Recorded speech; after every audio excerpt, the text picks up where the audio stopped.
உங்கள் எல்லாரையும் நம்முடைய தலைமைச் செயலாளர் அவர்கள் வரவேற்றார். ஆனால் நான் தான் வரவேற்கும் இடத்தில் இருக்கிறேன். ஏன்னா இது நம்ம தொகுதி. எப்பொழுதும் நான் என்னுடைய தொகுதி என்று நான் சொல்ல மாட்டேன். நம்ம தொகுதி என்று தான் சொல்லுவேன். அந்த உணர்வோடு கொளத்தூர் தொகுதியினுடைய சட்டமன்ற உறுப்பினராக உங்கள் வீட்டு பிள்ளையா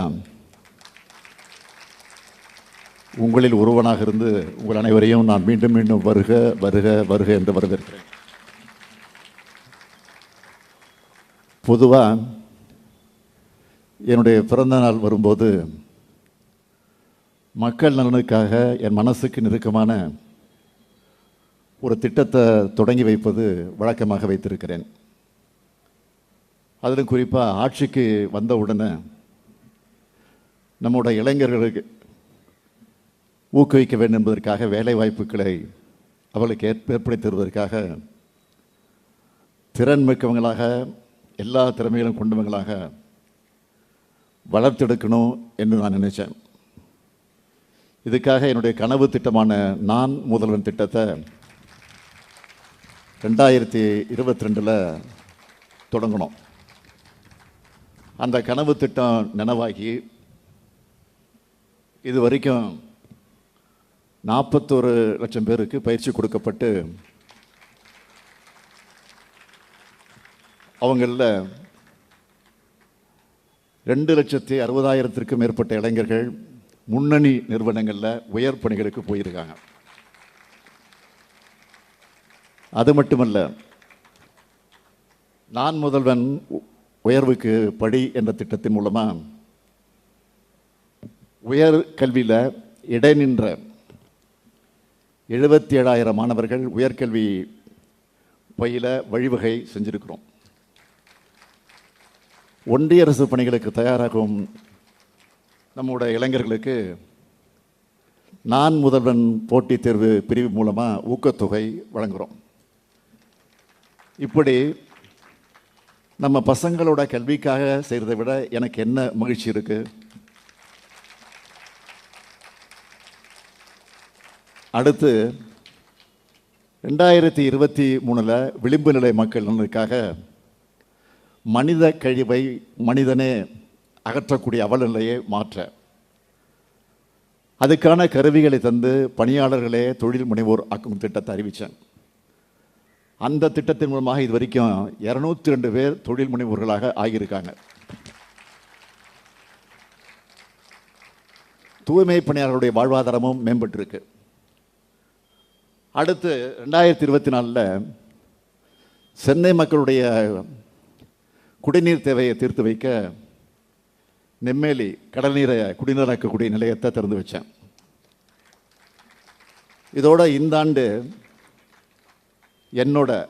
நம்மோட கொளத்தூர் தொகுதியில்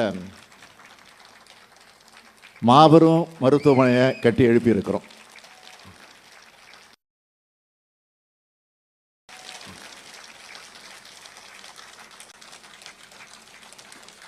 இந்த மருத்துவமனை வடசென்னை மக்களுக்கு உயிர் காக்கக்கூடிய மருத்துவமனையாக காலகாலத்துக்கும் செயல்பட இருக்கு. வடசென்னையை வளர்ந்த சென்னையாக்க நாம் எடுத்துக்கிட்டு வர்ற முயற்சிகளில் இந்த பெரியார் மருத்துவமனை என்பது ஒரு மைல்கல். வடசென்னையுடைய வளர்ச்சிக்காக நாம் எடுத்துகிட்டு வர முயற்சிகளில் பார்த்தீங்கன்னா இன்றைக்கு தினமணி பத்திரிகையில் பாராட்டி இருக்கு. இந்த மருத்துவமனையை கம்பீரமாக உருவாக்கி தந்திருக்க இதில் முழு முயற்சியோடு ஈடுபட்டு எல்லா வகையிலும் துணை நின்று இருக்கக்கூடிய நம்முடைய மாண்புமிகு பொதுப்பணித்துறை அமைச்சர் ஏவா வேலு அவர்களுக்கும், அதேபோல் எந்த நேரத்திலும் சுறுசுறுப்பாக எல்லா விஷயங்களையும் தன்னுடைய கையில் ஒரு கம்ப்யூட்டரை போல வச்சிருக்கக்கூடிய நம்முடைய மா சுப்பிரமணியம் துறையினுடைய அமைச்சர் அவர்களுக்கும் தொடர்ச்சியாக எப்போ நான் குளத்தூருக்கு வந்தாலும் என்னோட வரக்கூடியவர் நம்முடைய மாவட்ட செயலாளர், இந்த தொகுதியினுடைய சட்டமன்ற உறுப்பினராகக்கூடிய எனக்கு ஊக்கத்தையும் ஆக்கத்தையும் தொடர்ந்து வழங்கி கொண்டிருக்கக்கூடிய நம்முடைய அறநிலைத்துறை அமைச்சர் செயல் வீரர் சேகர் பாபு அவர்களும் தொடர்ச்சியாக இதை கண்காணித்து இரவு பகலா உழைச்சி வெற்றி கண்டிருக்கக்கூடிய மாண்புமிகு சேகர் பாபு அவர்களுக்கும் என்னுடைய சார்பிலையும் நம்முடைய தொகுதி மக்கள் சார்பிலையும் நன்றி நன்றி நன்றி. இந்த மருத்துவமனைக்கு பேர் வைக்கிறது சம்பந்தமா நம்ம சேகர் பாபு அவர்கள் என்கிட்ட வந்து கேட்டார். அப்போ நான் சொன்னேன், பெரியார் நகரில் இருக்கிற இந்த பெரிய மருத்துவமனைக்கு பெரியார் பேரையே வைக்கலாம் அப்படின்னு சொன்னேன். அதான் பொருத்தமாக இருக்குன்னு சொன்னேன். ஏன்னா அவர் தான் நம்முடைய சமூகத்தில் நிறுவன சமூக பிணிகளுக்கெல்லாம் மருத்துவம் பார்த்த சமூக மருத்துவர் அவர். இன்று பெரியார் பேரை சூட்டியதில் இந்த பெரியாரின் தொண்டனா பெரும் மகிழ்ச்சி அடைகிறேன் நான். கடந்த 2023ஆம் ஆண்டு மார்ச் 8ஆம் நாள் 3 தளங்கள் இருக்கிற மாதிரியான மருத்துவமனைக்கு தான் அடிக்கல் நாட்டினோம். ஆனால் மக்களுடைய தேவைக்கேற்ப கூடுதல் வசதிகள் வேணும்னு இது விரிவாக்கம் செய்ய திட்டமிடப்பட்டு கடந்த ஆண்டு மார்ச் 7ஆம் நாள் அதுக்கான அடிக்கலை நான் நாட்டினேன். இன்னைக்கு 613 கோடியே 78 லட்சம் ரூபாய் செலவில் 6 அடுக்கு தளங்கள் 560 படுக்கை வசதிகளோடு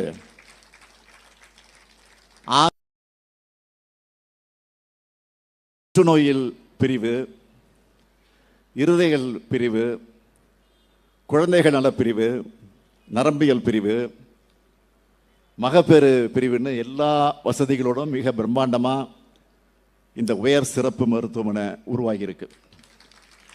நான் அடிக்கடி சொல்றது தான், நம்முடைய திராவிட மாடல் அரசை பொறுத்த வரைக்கும் கல்வியும் மருத்துவமும் தான் நம்முடைய இரு கண்கள்.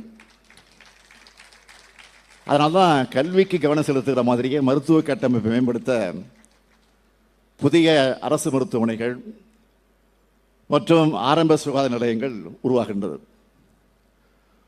மருத்துவமனைகளோட உட்கட்டமைப்பு வசதிகளை மேம்படுத்துறது, மருத்துவ கருவிகளை நிறுவுவதுன்னு மட்டும் இல்லாமல் நாடு போற்றும் திட்டங்களான மக்களை தேடி மருத்துவம், இன்னுயிர் காப்போம், நம்மை காக்கும் 48, சுகாதார நடைபாதை திட்டம் போன்ற ஏராளமான திட்டங்களை மருத்துவம் மற்றும் மக்கள் நல்வாழ்வுத்துறையின் சார்பில் செயல்படுத்திக்கிட்டு வரோம்.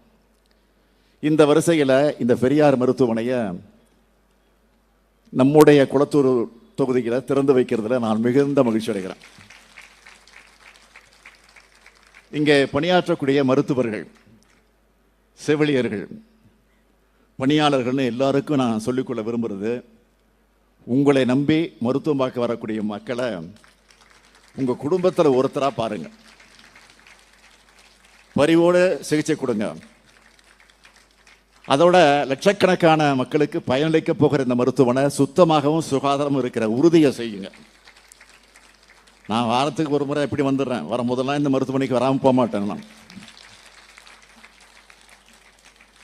அதே மாதிரி பொதுமக்களுக்கு நான் சொல்லிக்கிறது என்ன என்று கேட்டால், சுய ஒழுக்கம்தான் நம்ம எல்லாருக்கும் மிக முக்கியமானது. எனவே அதை பின்பற்றி பொது இடங்களில் தூய்மையை பேணி காக்கணும். ஏன்னா இது நம்முடைய மருத்துவமனை. ஒரு கட்டமைப்பை உருவாக்குறது எவ்வளவு முக்கியமோ அதை விட அதை பாதுகாக்கிறது ரொம்ப முக்கியம். எல்லா பிறந்த நாளுக்கும் ஒரு திட்டத்தை அறிவிப்புன்னு சொன்னீங்களே, இந்த பிறந்த நாளுக்கு என்ன திட்டம் அறிவிக்க போறீங்கன்னு நீங்கள் கேட்கலாம். மகிழ்ச்சியான இந்த தருணத்தில் மன நிறைவோட ஒரு அறிவிப்பை வெளியிட போகிறேன். மாற்றுத்திறனாளிகள் என்ற பெயர் கொடுத்து நம்ம சகோதர சகோதரிகளுடைய சுயமரியாதையை காத்தவர் நம்முடைய முத்தமிழறிஞர் தலைவர் கலைஞர் அவர்கள். அவருடைய வழியில் அந்த துறையை என்னுடைய பொறுப்பில் வச்சுக்கிட்டு நிறைய திட்டங்களை தொடர்ந்து நிறைவேற்றிக்கிட்டு தொடர்ந்து செய்து கொண்டு இருக்கிறோம். இன்றைக்கி கூட உட்கோட்ட அளவில் 9 மையங்கள், வட்டார அளவில் 38 மையங்கள்னு விழுதுகள் ஒருங்கிணைந்த சேவை மையத்தை திறந்து வச்சிருக்கிறேன். 4 விழுதுகள் ஒருங்கிணைந்த சேவை ஊர்திகளை துவக்கி வச்சிருக்கிறேன். இந்த வரிசையில் மாற்றுத்திறனாளி சகோதரர்கள் மற்றும் சகோதரிகளுக்கு அதிகாரத்தில் பங்களிக்க, அவங்களுடைய பிரதிநிதித்துவத்தை உறுதிப்படுத்த ஒரு அறிவிப்பை நான் வெளியிட போகிறேன். எல்லா உள்ளாட்சி அமைப்புகள்லையும் மாற்றுத்திறனாளிகளுக்கென்று உரிய பிரதிநிதித்துவம் வழங்கப்படும். மாற்றுத்திறனாளிகளுக்கு உள்ளாட்சி மன்றங்களில் நியமன முறையில் உரிய பிரதிநிதித்துவம் வழங்குகிற வகையில் தமிழ்நாடு நகர்ப்புற உள்ளாட்சி அமைப்புகள் சட்டம் 1998, தமிழ்நாடு ஊராட்சிகள் சட்டம் 1994 ஆகியவற்றில் வர சட்டமன்ற கூட்டத்தொடரில் அதற்குரிய தக்க சட்ட திருத்தம் கொண்டு வரப்படும். இதன் மூலம் உள்ளாட்சி அமைப்புகளில் மாற்றுத்திறனாளிகள் இடம்பெறுவது உறுதி செய்யப்படும். அவங்களுடைய குரல் உள்ளாட்சி அமைப்புகளில் ஒலிக்கும். அதிலே முக்கியமாக விளிம்பு நிலை மக்களான மாற்றுத்திறனாளிகள் அதிகாரம் பொருந்தி அவைகளில் இடம்பெறுவாங்க. பட்டியலின, பழங்குடியின, பிற்படுத்தப்பட்ட, மிகவும் பிற்படுத்தப்பட்ட சிறுபான்மையின மக்களும் அதேபோல் பெண்களுக்கும் அனைத்து அதிகாரமும் கிடைக்கிற நோக்கத்தோடு உருவானது தான் திராவிட இயக்கம். இந்த இயக்கத்தின் இலக்குகளை மெய்ப்பிக்கும் நம்மோட திராவிட மாடல் ஆட்சி தான் திருநர்களுக்கும் மாற்றுத்திறனாளிகளுக்கும் விளிம்பு நிலை மக்களுக்கும் அப்படிப்பட்ட வாய்ப்புகளை திறந்து விடுகிற அரசா இருக்கு என்பதன் அடையாளம்தான். மாற்றுத்திறனாளிகளுக்கு உள்ளாட்சி அமைப்புகளில் வழங்கக்கூடிய பிரதிநிதித்துவம் இதுதான் உண்மையான சமூக நீதி அரசு, பெரியார் அரசு. இது மாதிரியான திட்டங்கள் செயல்படுத்தக்கூடிய நேரத்தில் தான் நாம் ஆட்சி பொறுப்புக்கு வந்து நம்முடைய முற்போக்கான கொள்கைகளை செயல்படுத்துவதற்கான பலன் விளையுதுன்னு மகிழ்ச்சி அடைகிறேன். இது போன்ற ஏராளமான திட்டங்களை ஏற்கனவே செஞ்சிருக்கிறோம், இனியும் தொடர்ச்சியாக செய்வோம். அப்படி தொண்டாற்றுவது தான் எனது வாழ்நாள் கடமை என்று கூறி உங்களிடமிருந்து விடைபெறுகிறேன். நன்றி, வணக்கம். உள்ளாட்சி அமைப்புகளில் மாற்றுத்திறனாளிகளுக்கு என நியமன முறையில் உரிய பிரதிநிதித்துவம் வழங்கப்படும் என இந்த விழா மேடையில் அறிவித்து விழா பேருரையாற்றிய மாண்புமிகு தமிழ்நாடு முதலமைச்சர் அவர்களுக்கு பலத்த கரவொலியுடன் மனமார்ந்த நன்றியினை தெரிவித்துக் கொள்கிறோம். மாண்புமிகு தமிழ்நாடு முதலமைச்சர் அவர்களால் அடிக்கல் நாட்டப்பட்ட 23 மாதங்களில் கட்டி முடிக்கப்பட்டுள்ளது இந்த பெரியார் அரசு. உடனுக்குடன் செய்திகளை தெரிந்து கொள்ள சன் நியூஸ் பெல் ஐகானை கிளிக் பண்ணுங்க.